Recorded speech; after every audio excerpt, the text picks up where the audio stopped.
We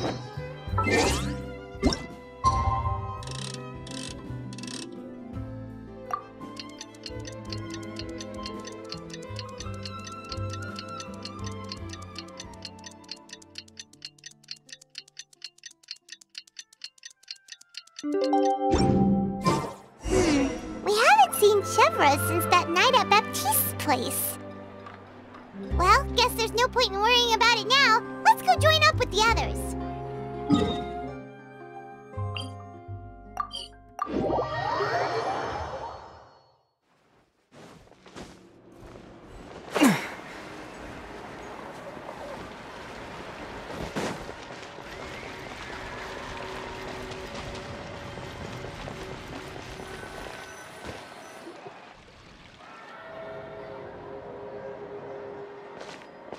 Good morning! Hayaka and I were just talking about you.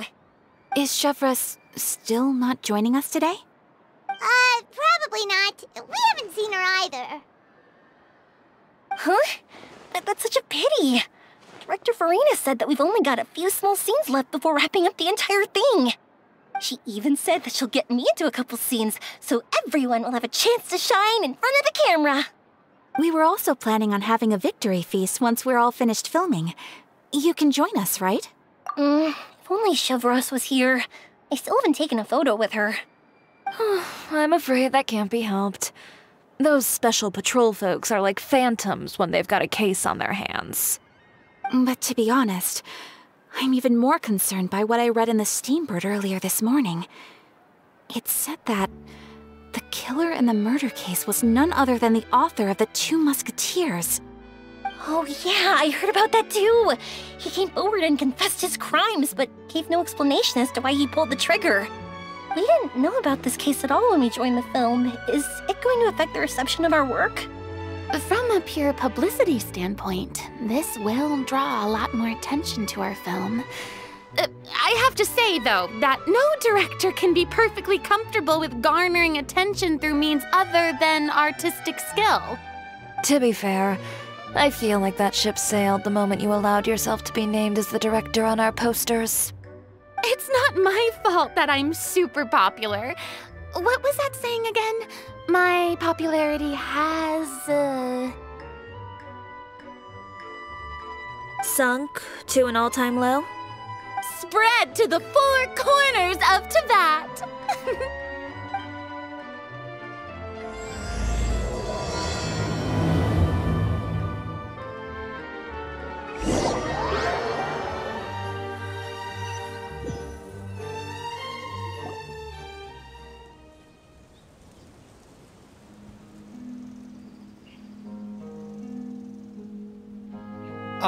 Excuse me, everyone.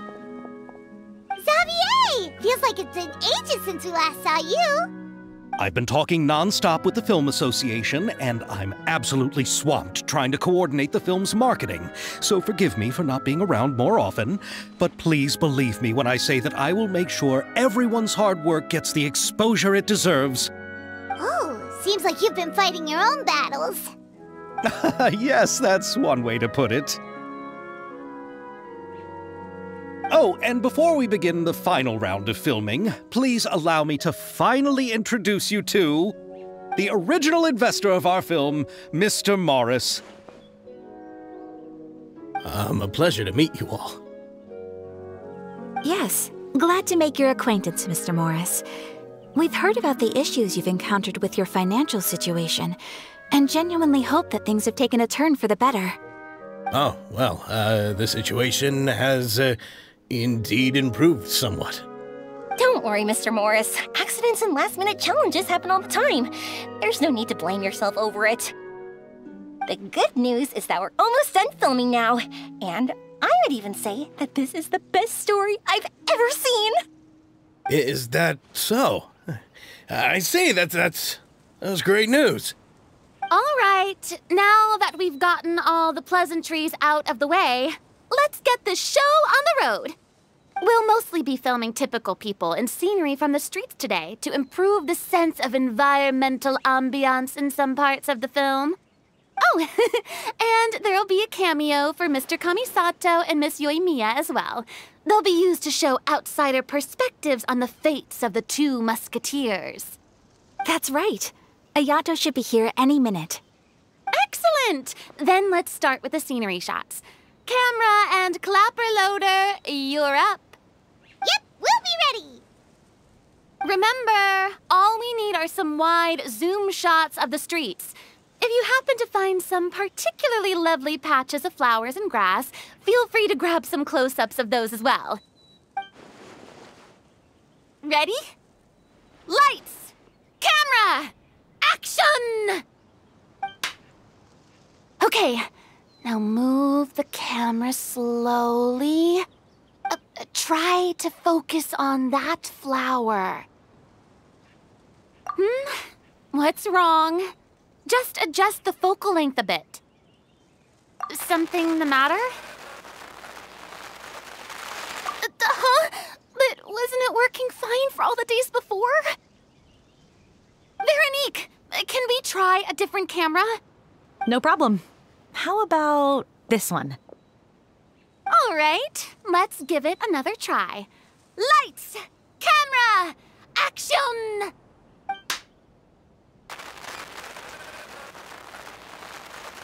Don't tell me. This one is broken too. Veronique, do we have any other spare ones we can use? I'm afraid we only brought these two today.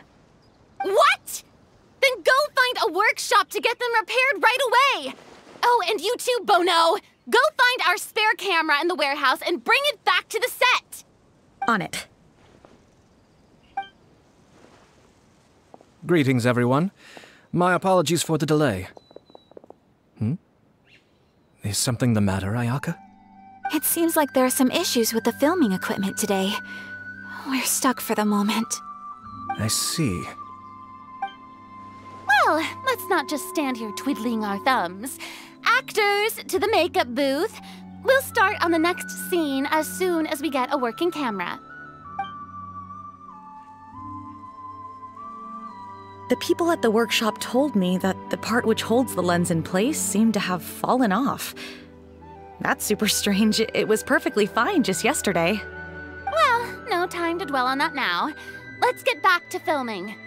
Ahem! Quiet on set! Places, everyone! Lights! Camera! Action! By the way, have you heard about that recent murder case? Yes, I have.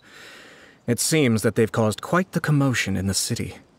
I heard that the chief of the guards is so mad about not catching the culprit that he's about to explode. Oh? I find that quite hard to imagine, considering how he already looks most days. Director, we have a problem. Oh, we're in the middle of a take! Couldn't you wait until we wrapped up this scene? No, Director, our film, all the finalized film that we've been keeping in the case has disappeared. Oh, wait, what did you say? Mr. Bono, please take me to where the film was kept right away. I'm coming too. No, Yoimiya, you have to stay here. Oh. Okay, listen up. Everyone who's not working on this current scene can go with Bono to look for the film. Everyone else, stay put and wrap up the scene. Unbelievable. How could all these problems happen in just one day? We're back. How did it go?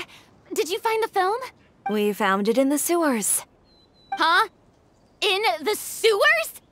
Is the film still okay? We discovered it just in time, so we should still be able to salvage it. The others are checking now to see if we lost any specific scenes. Oh, you scared me for a moment there. I nearly thought we had lost everything. I really don't want to experience that feeling of despair again. Okay, but who could have stolen the film and dumped it there? Could it be, some competitors working on other films? But if they wanted to harass us, why wait until the last day? Okay, we don't have time to really look into it right now. Let's strike while the iron is still hot and wrap this thing up once and for all. Yeah, let's finish it.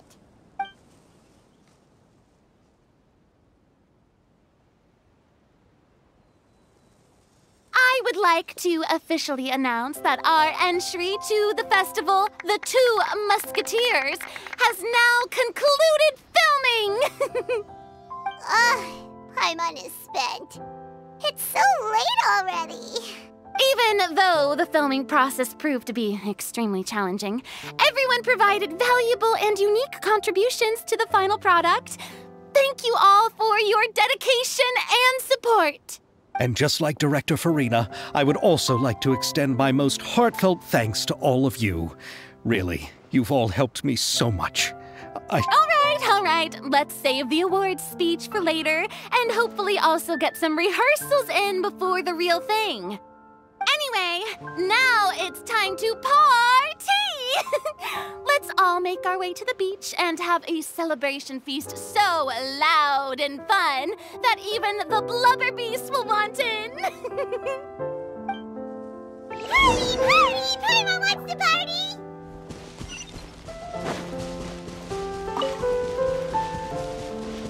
Whoa, this place is hopping. Everyone's finally getting to relax after wrapping up the film. Let's go chat with someone. Have you ever seen a fireworks show, Mr. Morris? It's pretty... I'm afraid I haven't, but I'll take your word for it.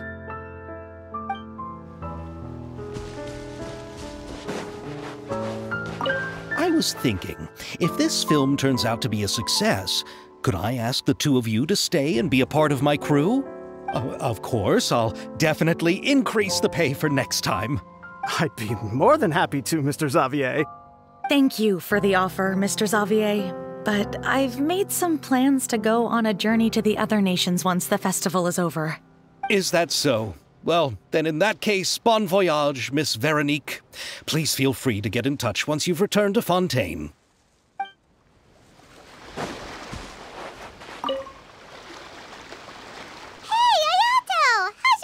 Going? Everything went rather smoothly. Thank you for your concern. Ayato told me that we've already confirmed the dates for some Inazuma Fontaine cultural exchange events. So the next time we visit, we'll be doing so in our capacities as the representatives of the Yashiro Commission. Oh, that's great! Then maybe Paimon will be able to find Fontaine detective novels in Inazuma from now on. Oh, wait. Wouldn't Yae Miko get upset if that happens? That would be stealing some of her business. You've got a point. She's always complaining that light novels have become bland and too predictable after all. The cultural exchange won't only feature literatures of both nations, of course. We have also made plans for cross-cultural engagements in the fields of gourmet cuisine, toy making, and artisan craftsmanship. Whoa! Paimon's getting super excited now! When the time comes, be sure to visit and participate in all the events.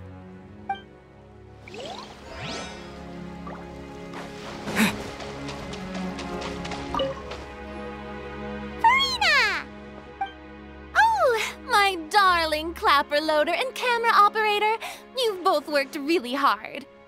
Paimon thinks you worked even harder than us. Honestly, Paimon was getting a little tired of playing with the clapperboard by the end of it. Worst of all, Paimon started having dreams of you shouting, "Lights, camera, action!" into Paimon's ears. The actual dream can't even start until you've yelled that. Hey! If anything, shouldn't I be more grand and delightful in your dreams? We've been through so much together, and that's how your brain remembers me? That's not Paimon's fault. We've just used the clapperboard too much lately. Anyway, what's most important is that we've wrapped the film. I'm pretty confident that we'll take first prize. Hey, no need to mention the official name. Wait, now that you mention it, if we did win the prize, would Farina just get a statue of herself? Come on, I don't need that kind of attention. Xavier can accept the reward on our behalf. But just imagine! Farina accepting the Farina Award and holding a Farina statue. I'm going back to my dessert now. You all can keep discussing that on your own.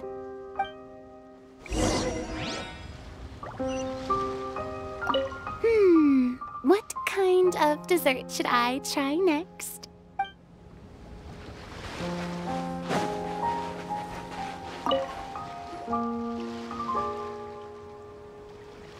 Chiori! Hey, you two. Are you not really into these kinds of big social occasions? Not particularly. But this is still better than Fontaine Fashion Week. But if this film becomes a big hit, people will definitely come flocking to your shop. Yes, that's highly likely.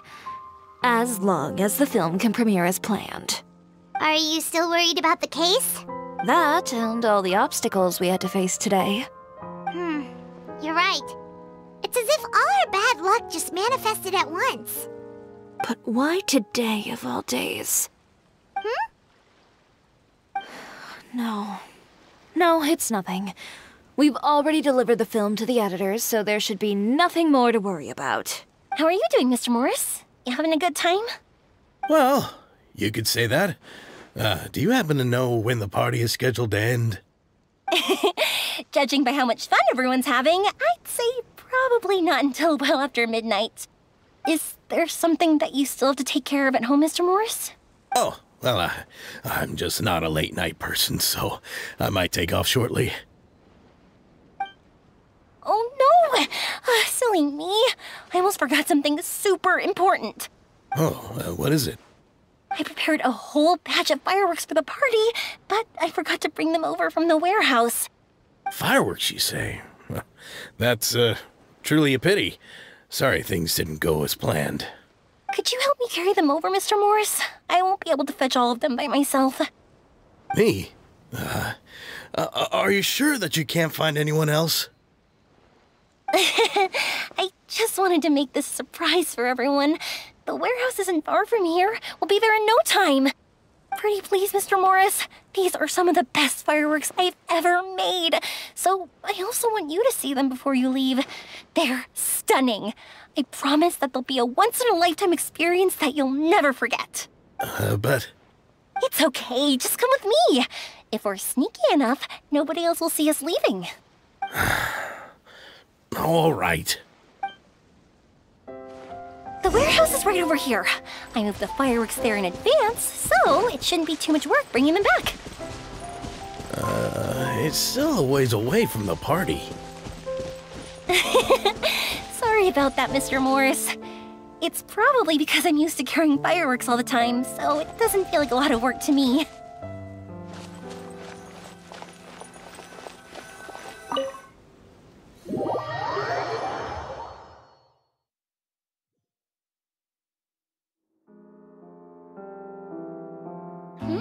It's dark in here. Wait here, Mr. Morris. I think the light switch should be somewhere over here. Why did I have to get roped into this? What was that?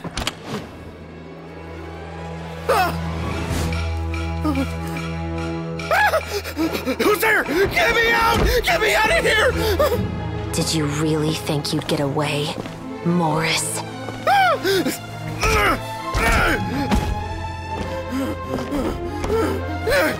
You've got the wrong guy! It wasn't me! I'm not the killer!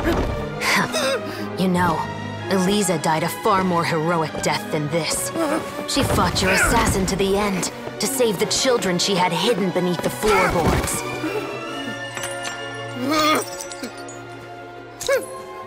That is Eliza's pendant.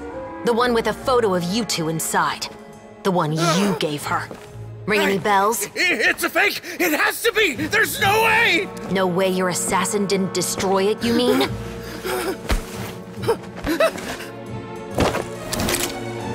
Did you ever love her, Morris? Or was killing her always the plan? No, please. Listen to me. I told Eliza to keep us a secret. I paid her plenty for her silence. I never thought she'd keep the child. Everything was gonna come out, and I had no choice. She'd force my hand. No! I'm begging you. I have money. Just name your price, please! You can keep your Mora, and you can go to hell.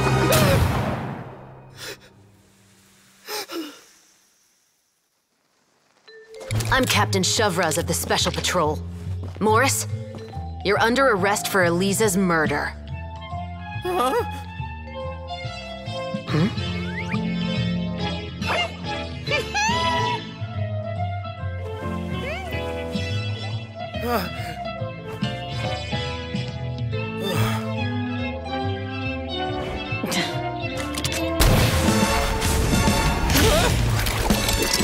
You're under arrest too, Prop Manager Veronique. Or perhaps I should call you the Second Musketeer.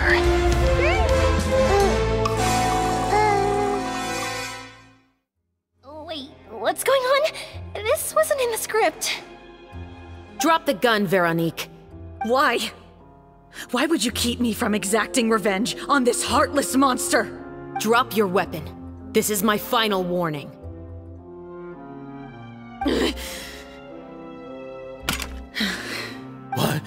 What is going on? Do I have to spell it out for you, Morris? Everything that took place just now was staged to get you to confess the truth. But this last part is all improv, of course.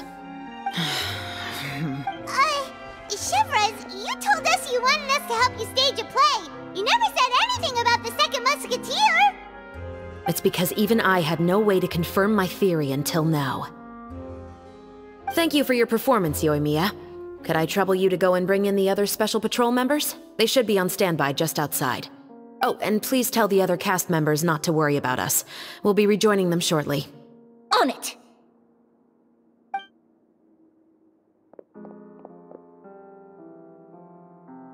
So what do you think, Morris? Care to talk about what happened 20 years ago? My patience is limited, you know. Don't force me to take you back to the interrogation room. I'd wager that you wouldn't last for more than a minute in there. With the recording we made, you have no chance of winning in court. Cooperating with us now is the most practical move. All right. I'll talk. I hired an assassin to murder Eliza. She once worked as a maid on my family's estate. She was very beautiful, and after some time I fell for her. We kept our relationship a secret and carried out an affair for some time, but it wasn't long before she became pregnant. And if my parents ever found out, they would have stripped me of my inheritance and status, driven me out of my home. I also didn't expect Eliza to insist on bringing the pregnancy to term. She even asked me to leave my family and travel far, far away with her. She believed that you were truly in love with her. I didn't have a choice. I gave her a large sum of Mora, told her to leave the family and to get rid of the baby. But then years later, she sent me a letter. There were photos of 2 children, and she even asked if I could find some time to visit them. Huh? 2 children? Paimon thought Baptiste was the only... you mean... Even if she had the children against your will, you could have just ignored the letter entirely. Why kill her? I had just gotten engaged to be married to an heiress from another wealthy family. So if anyone were to find out about Eliza, my life would be completely ruined. I didn't have a choice. No. You always had a choice. You just made the wrong choice. Do you know how it feels to watch your mother be killed right in front of you? My brother and I were hardly even school age yet. We were hidden beneath the floorboards, grasping each other's hands like a lifeline. We were so terrified that we didn't even know we could ever take a breath. All we could do was to watch Mother try to fight back, and then collapse to the floor. Even after the assassin left, we were still too terrified to leave our hiding spot. We thought that he might come back. It was only until the next evening when we finally climbed out and gathered around our mother. But she had already become cold and stiff to the touch. You made up your mind right then and there to bring this case to light. Not only that, we resolved to get our revenge. And that's why you became the Musketeers. No, that's why I became a musketeer! The man from before was also killed by me. My brother had nothing to do with it. I figured as much. You did? I once told these two that he didn't look like a killer to me. His confession from that night also rubbed me the wrong way. I think what really tipped me off was, how could I not feel a sense of regret in him? Huh? He confessed faster than any criminal I've ever met, but he didn't say a single word about you. He insisted that he was the sole perpetrator in the case. But after the questioning ended, I disassembled the musket we dug up from his backyard, put it in front of him, and told him to reassemble it. Wanna guess how far he got? He had no idea where to even start. He's never touched a gun in his life. Based on that, I determined that he was not acting alone. He only surrendered himself to draw our attention and create a moment of opportunity for his partner. So, I decided to play along. And as expected, the second musketeer followed us without hesitation once she saw Morris get separated from the rest of the cast. Besides, why else would he call the novel The Two Musketeers? But how did you know it was Veronique? I figured it out the moment Baptiste told me his father's name. That so-called financial crisis was all just a ruse. He just wanted to sign up as the investor and then leave the film without any source of funding. After all, he has a vested interest in minimizing the reach of this story. It's really just the same thing as what he did to Eliza all those years ago. Human scum. But then Xavier pulled out all the stops and got the film made against all odds. Morris couldn't have that. With the killer in custody, he figured it was safe to act. And so he came to visit the set today, just as I expected. Wait, so you were behind all those mishaps today?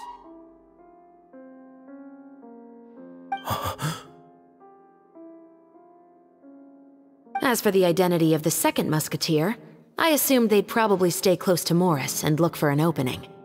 And if they already knew that Morris was the film's investor, then that narrowed the list of potential suspects as well. Furthermore, being the props manager would allow the culprit to avoid scrutiny by purchasing mechanical parts in the name of the crew. With that hypothesis in mind, I went back to check Baptiste's orphanage adoption records.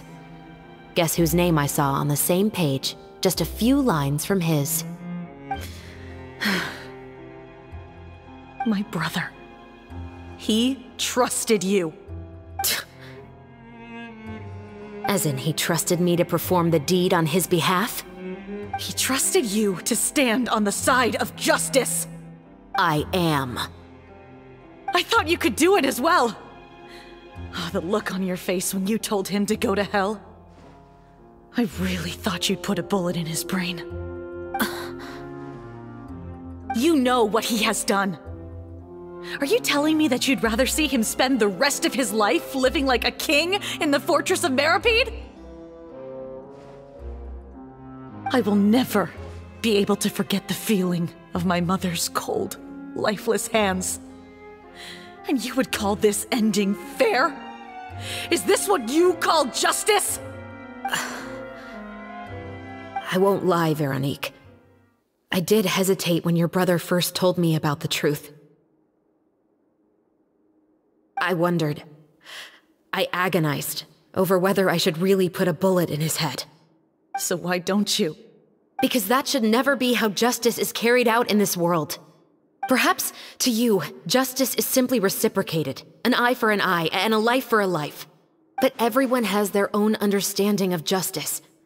If everyone were to pursue their own definition of it, there would be no more order in this world. Today, you'll kill Morris, and tomorrow, his children may come for you.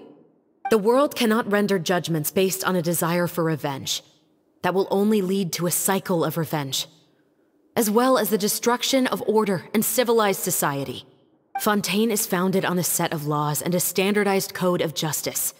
That is why we are the nation of justice. But with all that said, I will promise you this. Morris will not lead a cushy life in the fortress of Meripede. Chevrus, The rest of the Special Patrol is here. Thank you so much, Yoimiya. Letelier, Terena, please take them away.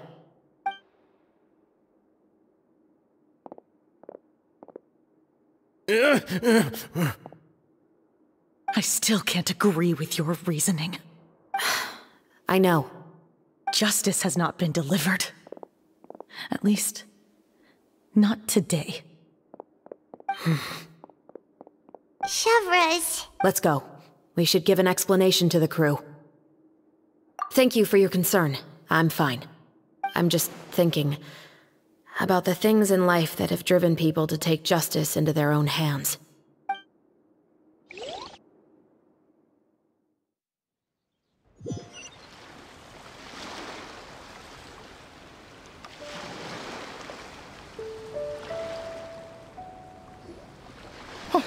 Who would have thought Morris would turn out to be...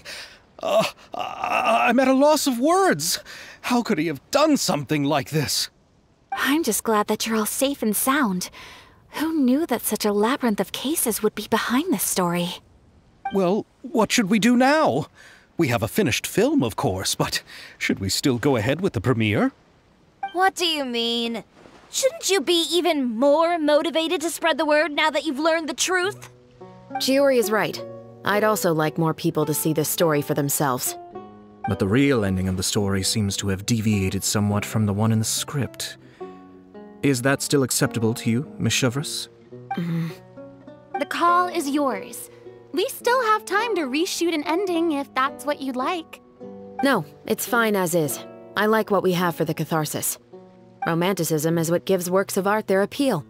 Fiction is able to explore means of restitution that could never work in real life. Just like the real world, the world of stories also has its own set of rules and justice.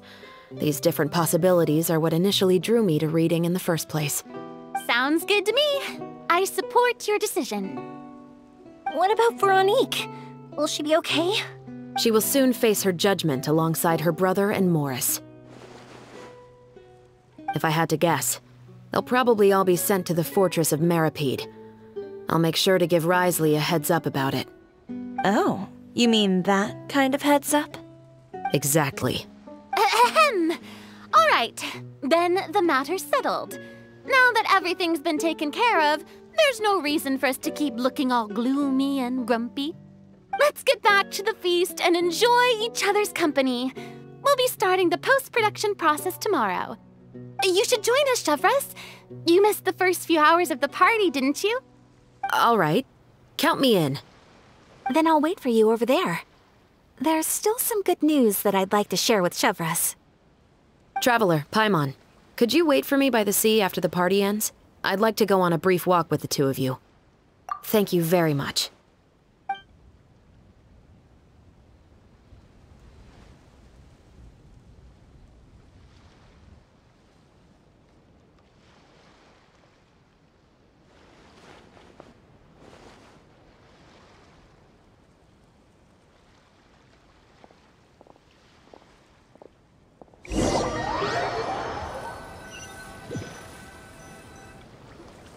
Sorry for the wait.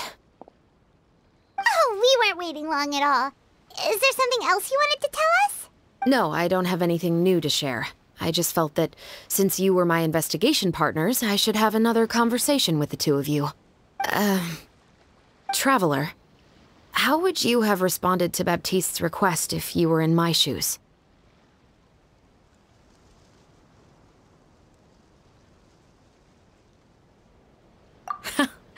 Just like the protagonist of the story, huh? Can't say it doesn't suit you. When I was young, my father often took me here to swim. We'd come rain or shine, even when it was freezing cold. He told me that swimming was the best activity to train one's strength of will. You could never give up before reaching the shore, especially when the water was cold. Oh? Why's that? Because the moment you give up would be the moment you die. At that point, I still hadn't received my vision. One winter, the chilly wind felt almost like knives on my skin, and the seawater was so frigid that it numbed my toes the moment I stepped in. I cried and begged my father to spare me from having to swim across, but he wouldn't listen. He used to be a member of the Special Patrol as well. You could say it was his way of educating his children. That sounds awful. When he saw that I wouldn't stop crying, he just picked me up and tossed me into the icy water. The bone-chilling cold took away my senses. I couldn't feel anything but fear and rage. I waited for my father to save me, but one look and I knew he'd already started swimming for the opposite shore. I realized that if I were to give up, I really would die right then and there. I used all of my strength to try and catch up to my father. Those few minutes felt longer than my whole life up until that point. I did, however, make it to the other side. I've never felt afraid about anything in my life after that, nor have I ever cried again. That way of teaching would have never worked on Paimon. Yeah, I don't think that was the right method for anyone. It's just that, working now as I am in the pursuit of justice, I still sometimes feel like I've been tossed into that winter sea all over again. The anger and the helplessness. Chevreuse. But the worse I feel, the more I know to never give up. The alternative would be to forever lose myself among the waves. Anyway, how about a race? Neither of us will drown, but we can still see who swims faster. You guys go ahead! Paimon will grab the clapperboard to mark the start of the race.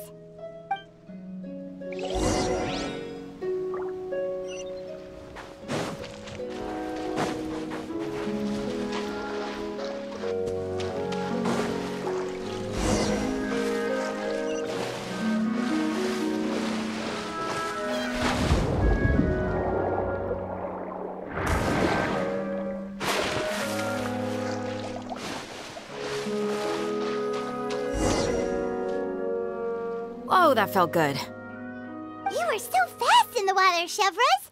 You were swimming even faster than Paimon can fly. So, about the Special Patrol, did you join because of your dad? Partly, but I'd say I was more inspired by the heroes I read about in stories growing up. Oh, so it's due to your love of stories. Of course, it was only after I joined the Special Patrol that I learned that truth is often stranger than fiction. Come on, let's walk a bit more.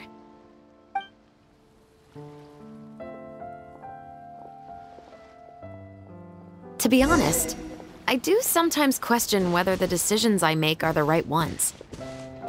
But I know that no matter what, I must keep swimming. Because the only thing I've got my eyes on is the shore in the distance.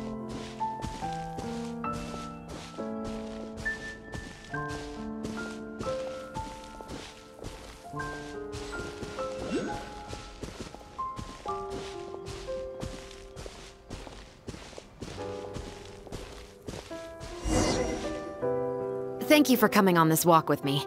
I feel a lot better after getting all that off my chest. Huh. We're nearly back at Baptiste's house.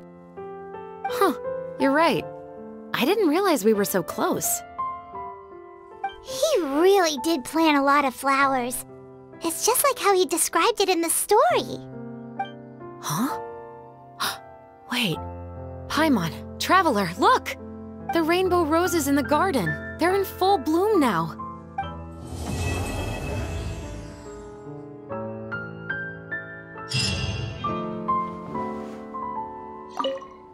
Even though it's a bit late, I must thank you for investigating this case with me. Not on behalf of the Special Patrol this time. It's a personal expression of gratitude from yours truly. Oh, you want to hear more about my father? To be honest, I didn't spend that much time with him. He was always busy with the Special Patrol, so he would often return home really late at night. Some nights, he didn't come home at all. Once, he didn't come home for a long time, maybe a whole week or so. When I went out to buy food, I learned that he had become a criminal, and by extension, that made me a criminal's daughter. But we can talk about that another day. I actually have a lot of sympathy for Veronique and Baptiste. I can understand the hatred they feel for their father. But that doesn't mean I'll allow them to walk the path of evil, even if it might lead to another sense of justice. Films are different from the real world. They're a form of art and represent the wishes in people's hearts. I adore the Two Musketeers, and I'm very happy to have had the opportunity to act the role as one. I can't wait to catch the film when it premieres in the Opera House. I'm looking forward to seeing the audience's reaction to the climactic ending. Thank you for looking out for me. I'll see you at the award ceremony. I'd be very surprised if we don't win.